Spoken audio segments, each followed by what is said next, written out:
Welcome back to the TSU HPSS podcast. I am Amayah Poston. New host today. And we are here with Danielle Gaw. She is the Vice President of Corporate Partnerships at Nashville Sounds Baseball Club, and she's going to tell you a little bit about herself. Yeah. How are y'all today? Good. Thanks for the intro. I'm Danielle Gaw, Vice President of Corporate Partnerships with the Nashville Sounds. Just celebrated my 10-year work anniversary with the team. Currently, kind of big picture, my job is to oversee all sales and service and activation of our 75 corporate partners with the Nashville Sounds at First Horizon Park. Great. Congratulations on your 10-year. Nice. So let's see if can you tell us more about your role over at Nashville Sound? Yeah. My role is to oversee the easiest way to describe it is any external branding that is happening within the ballpark. So any brands that you see in the stadium that aren't the Sounds falls underneath our department. So everything from our naming rights partner with First Horizon all the way down. We have partners at many levels, 75 partners all across the board. Some of our inventory includes when everyone thinks of, big outfield wall signage, digital signage, in-game promotions, giveaways, radio spots, program ads, anything that has an external brand on it usually tracks back to our department. Great. Okay, so being that you've been with the Sounds for 10 years, can you tell us what it was that brought you to where you are, like your career journey and all the background behind that? Yeah, absolutely. I'm going to start a little earlier than most people do probably, but grew up in a really, really small town in Missouri, and I tell people all the time that baseball was my first love. I grew up about 100 miles north of St. Louis, loving Cardinal baseball. So when I was 5 or 6, when, they're asking you, what are you going to be when you grow up? I told my mom, actually I told my teacher first, that I wanted to answer the phone in the bullpen for the St. Louis Cardinals because I saw that on TV. Again, like kids can be what they see. And I saw that on TV. I'm like, somebody is answering the phone. I know how to answer the phone. I could do that for a living. So told my teacher that, at the time when most girls in my class, they wanted to be teachers or secretaries or nurses or moms, which are all very important jobs. From a very young age, I just knew I was going to be doing something different. Lucky enough, my mom, I grew up in a town of 250 people. My mom has 4 daughters. She never told me like, hey, that's crazy. Don't say stuff like that. Be normal. So always just really encouraged me. I, went on to play sports. Always just kind of knew like there has to be somebody behind the scenes making this all work. And luckily enough, went to college at Columbia College at NAI school in Missouri. They hand you the list of, what the majors are. And I saw sports management. I'm like, I like sports, so I can do that. So, that was my career that was my path in college. Kind of got to learn what that backstory looks like behind a team. My freshman year, that summer after my freshman year, I got a job with the local Wooden Collegiate Bat League. So a really, really small team. They kind of let me do everything. I was doing promotions. I was doing sponsorship. I was scanning tickets. I was rolling hot dogs. We were cleaning bathrooms. We were pulling tarp. But I loved it. I genuinely loved it. I'd show up at noon and work till midnight. And I was like, this is it. There's something here. The next summer, got lucky enough, was kind of just researching my next internship opportunity. Funny enough, I was in Nashville on spring break with some of my friends, and I got a call from the Houston Astros to interview for their internship program that summer. It was early March. By May, I was moving to Houston, all my stuff packed in my little car, praying it makes it to Houston. The 4th largest city in the U.S. I had no clue what I was doing, 20 years old. But the first day, you step into the offices and there was 45 interns. But really the first glimpse of like, these are how the departments behind the scenes work, partnerships, community, baseball operations, stadium operations. And the Astros did a really great job of showing you different departments. So though I was a promotional intern, I got to see sponsorship. I got to see baseball operations. I got to see community. They really involved everybody. They weren't the Houston Astros of late. They were very, very bad on field. But you learn a lot working for a bad team. It's easy to work for a good team, but you learned a lot, and they really allowed the interns to grow and flourish. And I got back to school, and I'm like, how quickly can I get out of school so I can get my job, get my job. So went back to school, finished the semester early, double majored, sports management, marketing. I was looking for jobs. Nashville was on my short list. got a community relations internship with the Sounds in January of 2014. Thought it was going to be my first stepping stone on my, career, and ended up, 10 years later. And I've just been really, grateful to have the opportunities to move up into my current role. Nice. So now that you're the vice president, what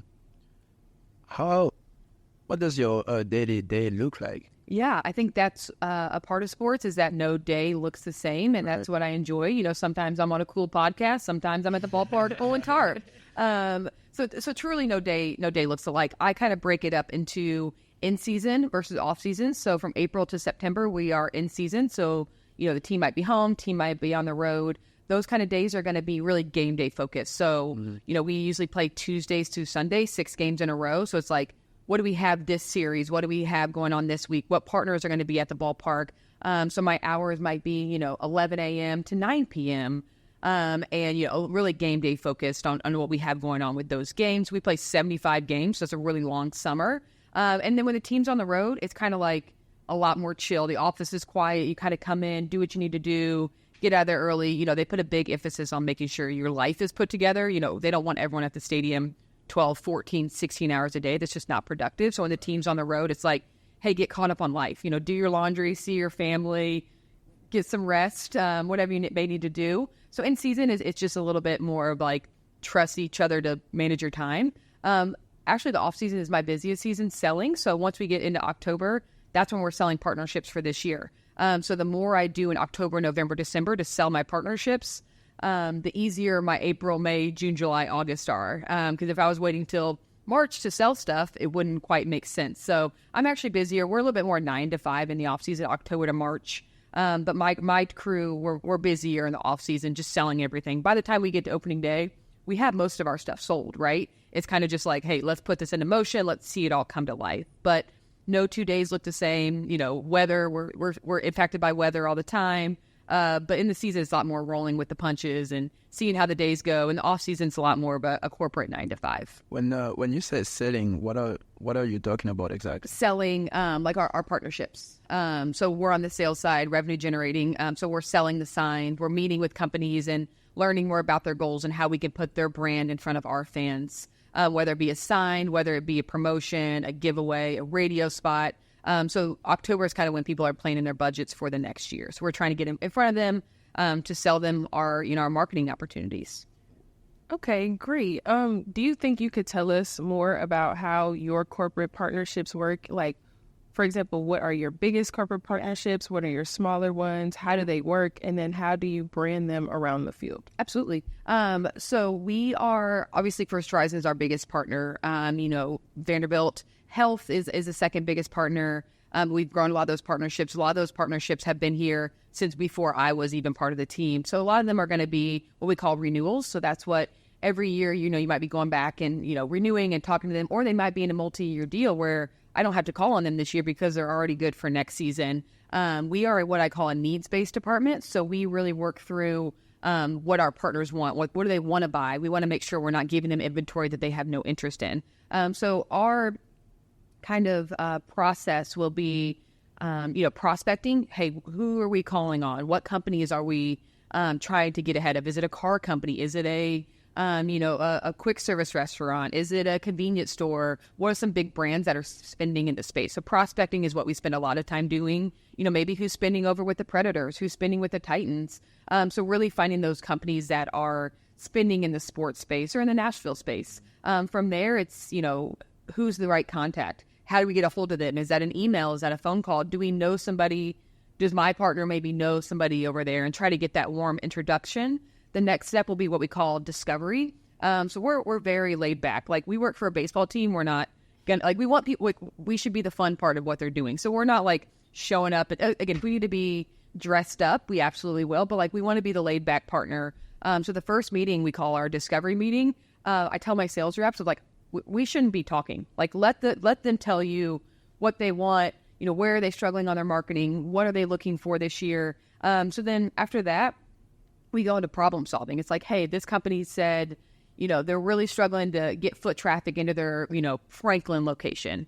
So they're going to tell you their pain points and their why. That's the main thing of like, why do they want to market with the Sound? So finding their why, problem solving. And then from there, we present them a couple options. So we work kind of in the rule of three. So they say, hey, we have, give us a couple options, 50,000, 75,000, 100,000. Okay, perfect. We kind of know their budget range. And then we do what we call a good, better, best, right? So we give them three options. Hey, here's a good option. Here's a better option. Here's the best option, right? So you kind of present. And then from there, it's a lot of negotiation. It's a lot of going back and forth. You're presenting the elements and selling, hey, this outfield wall sign will be a great fit because you said you want people to recognize your brand. Some people say like, oh, no one knows who we are. Perfect. The outfield wall sign that's going to be up with the sounds year round. People are going to see your brand, not only in stadium, but when you come to the game, you might take a picture of you guys, your friends together, that sign's in the background, right? So there's a lot of extra that come with that. Or, hey, we want to, sponsor a T-shirt giveaway. So then they have walking advertisement. We might do a giveaway shirt, Sounds brand on the front, TSU on the back, right? So then that brand's walking around town. So we have so many opportunities. And if I can get the why out of a marketing person of like why they want to do the marketing, I can match them with the right assets, right? We have the right assets for everybody. And we really, we don't have a minimum spend. So it's not like, hey, you have to spend $100,000 or you can't market with us. We really have a lot of options at different price points because we know there's going to be the First Horizons of the world and the Vanderbilt Healths of the world that have pockets to spend. But there's also a lot of really great local companies that still deserve the exposure and the recognition that might not have, tens of thousands of dollars. So some of our smallest partnerships range from $5,000 to $10,000. And, those add up and those are important too. And it's really just about, finding that right mix of partners. And, we have about 75, 80 partners. We tell some people no. Some people it's like, hey, this isn't a good fit. Hey, we don't have the inventory that's going to match up for you. And that's okay. Because I think people respect that instead of you trying to sell them some stuff they don't want. Right. And those kind of building relationships, there's a lot of planting seeds. I might talk to somebody tomorrow on the phone on a discovery call. I might not sell them something until this off season for next year. So it's really about just being good partners, being good people. I think that's what it comes back to. People want to work with people they like. And when you're a good person, that will come back around. Definitely. So. You say you got 75 to 80 partnerships. Yeah. What is it? How do you manage all that? How do you make sure that everybody get a fair part? Yeah. It's difficult. I call them all like pieces of the puzzle. Imagine putting together an 80-piece puzzle and trying to put them all together and make sure they fit and look nice together and they're cohesive. And everybody's happy. Again, not everyone's going to be happy, and that's part of the job is problem solving and conflict resolution. So I'm the keeper of our inventory and our rate card. So, hey, what do we have available? And hey, what are we charging for it? Are we making sure we're getting the right value for this? And then I have 2 sales reps that go out and are selling. And then I have 2 activation reps that are responsible for the activation and service of it. So we have a whole process, a whole team to get them through the finish line with it. So I see. What would you say is the biggest challenge about your position right now? Yeah. Professionally, the biggest challenge, in partnerships is really, finding the right partners and finding the money out there and people that want to spend money and, keeping the partners happy. Internally, I put a lot of value on our staff and making sure that our department is cohesive. We're all working towards the same goal, that there's not hostility and frustration. And, I think a lot of my day, the higher I've gotten up into leadership is you spend a lot more time dealing with the internal and, keeping the peace and trying to really have a cohesive department and making sure that our department is communicating effectively with other departments. We don't want it to be like, well, you have to do this because sponsorship said so to the social media department. So we really try to over communicate with our equals and the people that are helping us execute this. So a lot more of my time is spent on, staff management. And that's something that I've enjoyed. I've grown a lot on that front and having open communication. And the season gets long. We have 75 home games. We have 150 total games. We basically play every other week from April to September. This season gets long. By July, it's hot. We're all tired. We miss our family. We want to be anywhere else. So, trying to keep the energy up, trying to get a read on the room of like, hey, do we need to just like have a staff day? Like, do we need to just like get lunch? Do we need to go do a happy hour? Do we need to go? We went paintballing last fall as a staff and it was like very therapeutic, like kind of reading the room on that. And, our GM, my boss, he always says, we can't control culture. You know, as a VP, as a C-suite person, I can't control the culture. I can't come in and say, hey, we are a fun office. Like, other people can control culture, right? It's like, you know, the people that are working day in, day out, doing all the work, they control the culture. And it's for really all us, it's about reading that and making sure that everyone is in a healthy spot. But also not discouraging conflict. Conflict is going to happen. You know, teaching our crew how to manage conflict and conflict resolution. That has become more of my job as I've gotten older, and I kind of are up in my career. I kind of miss just like coming in and doing my job and going home. But that's part of leadership, I think. So. Okay. How does your job specifically in corporate partnerships in the Nashville Sounds Club differ from like any other sports team or league or even other industries? Yeah. You know, minor league baseball, I have a huge passion for. I think what we are able to do within communities, and there's 120 minor league teams across the U.S. It's a huge base to lead on, and we never see each other as competition. It's just a big family that kind of comes together.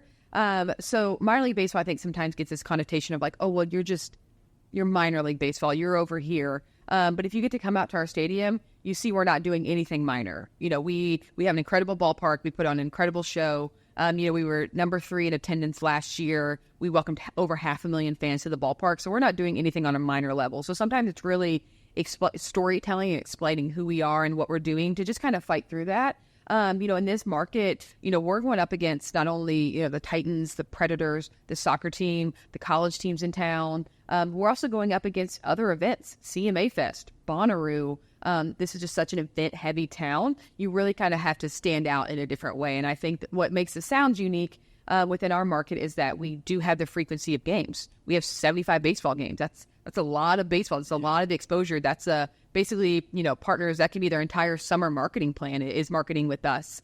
So really trying to stand out and be different. You know, I think, you know, our products is probably a little bit more affordable, a little bit more value to our partners because we aren't on television. We don't, you know, have a live version of our game. We do stream all of our games on a couple of different apps, but you can't turn the TV on at night and see the sound. So there's a lot of brands that are really drawn to us because you can get sports marketing. We are a good value, and they can actually afford, you know, the exposure in front of our fans. So I think that's a challenge that we have in Nashville that not other teams have. But also a benefit is that how the team performs on field has never affected our attendance, has never affected my corporate partnerships revenue, because people come to Sounds games because they just want to have a good time. They don't, you know, if you can spend $10 or $15 to get into the ballpark, you know, the cost of entry is fairly low. That, like, you know, my favorite question to ask is like, people are like, yeah, I went to the Sounds game last week. I'm like, oh, did they win? They're like, I don't know, but we had a great time, you know. And I mean, whereas, you know, like down the street, you know, Bridgestone or Nissan Stadium, if you spend, you know, $100 on a ticket and they lose, what's your feeling? Right. You're like, what the heck? So I think like we get to control that entire experience from the moment you park to the moment you leave. And sometimes it's not all about baseball. And that, you know, I'm lucky enough that the on-field performance has never, obviously we want them to win. We want them to do well. We're excited when the team is good. But really, we want to be just a venue, a family-friendly, fun venue that people can come to as an escape from their lives. And, you know, we're still affordable. You can bring a family of 4. You can, you know, buy, you know, your kids a hot dog and a soda and not completely break the bank. And, you know, we like being that value in the market. We think there's a lot of opportunity there, especially as we all know the price of everything is, you know, sky high these days. And Especially in Nashville, right? Like, you know, our cheapest ticket is $10. You can't even park in Nashville for $10. So for $10 for 4 hours of entertainment, like, what else can you do in town for that? And I think there's a huge market in Nashville still that wants things to do that doesn't cost them an arm and a leg and, you know, a good time to be had. So I think that's our, you know, that's kind of where our lane, right? We all have our lanes in this town, and our lane is, you know, family fun, friendly entertainment. I see it. I got 2 questions for you. So you said that you have 75 to 80 corporate and partnership, right? So my question would be, what make you looking for a partnership? What do you look into a partnership? And you said sometimes you have to say no. Yeah. So what leads you to say no? Yeah. So in a partnership, anybody can write a check. Any company can write a check. We want to align our brand with brands that also have the same, family-friendly, fun entertainment, right? So there are some brands that just don't align with our brand. Whether that just be maybe their messaging, maybe it's not family-friendly, maybe it's not, who we want to partner with, on a major stage. So we really look for partners that want to engage back with us, whether it be, hey, can we do something in the community together? Hey, can we, get our employees involved with your employees? We do a community trash pickup day where some of our partners send out their employees. We do like a volunteer event. We really look for partners that want to be engaged and make it a two-way street. We don't want it to be like, here's your check, here's your assets, right, call us next year. Because we want to kind of stand proudly in the community with them. Community can't exist without baseball, but minor league baseball cannot exist without community. So we are a little picky about, who the brand is, what's their messaging, what's their product. Does that match who our fan is going to be in the ballpark? So we do say no to some that just don't align there. And that's okay. That's okay to do. Is there some kind of limit to how many partnership you can have? Not really. We're kind of a, quality over quantity. And, some years we might have 65, but they might be really great. Some years we might have 90, and it might be like, oh, this might be too many, low quality. So we're really quality over quantity, and just kind of making sure those puzzle pieces fit together, because we might have, $200,000 deals, we might have $5,000 deals, and just making sure that everyone feels that their money is being valued and appreciated at the Sounds. Now I got a question a little bit more personal. Okay. So it's regarding your path toward being the vice president. Yeah. What do you think sets you apart from anybody else? Yeah. For me, when I moved here, I thought, if I work hard, if I show up and work hard, they'll see that. They'll see that. And they'll be a fit for me if it's the right organization. I was never focused on titles or I needed to be here by then. But I thought, if I just work hard and I communicate efficiently, I work well with others, and I show up every day and I work hard and I'm willing to learn, right? I thought at 21 years old when I moved here, I thought if I could do that, they'll see it, right? The right person will see it. And if they don't see the Sounds, someone else will. And I've been lucky enough that, every position, when we moved from our old ballpark, so I was a part of the team that closed our old stadium and got to open this stadium. I thought I wanted to work in community. I thought I wanted to be a part of all the feel-good moments. I quickly just learned that wasn't for me. It wasn't the best use of my skill set and my assets. So I had an opportunity to move over into corporate partnership. I was on the activation team, the service team, didn't know anything about it, but I learned. I watched, I listened. I was begging our sales reps at the time. I'm like, let me go on a meeting with you. I won't even talk. Like, I just want to learn and be a sponge, a true sponge. And I've had a lot of really great advocates in my career that after that, first job with the Sounds, every position I got after that was created for me.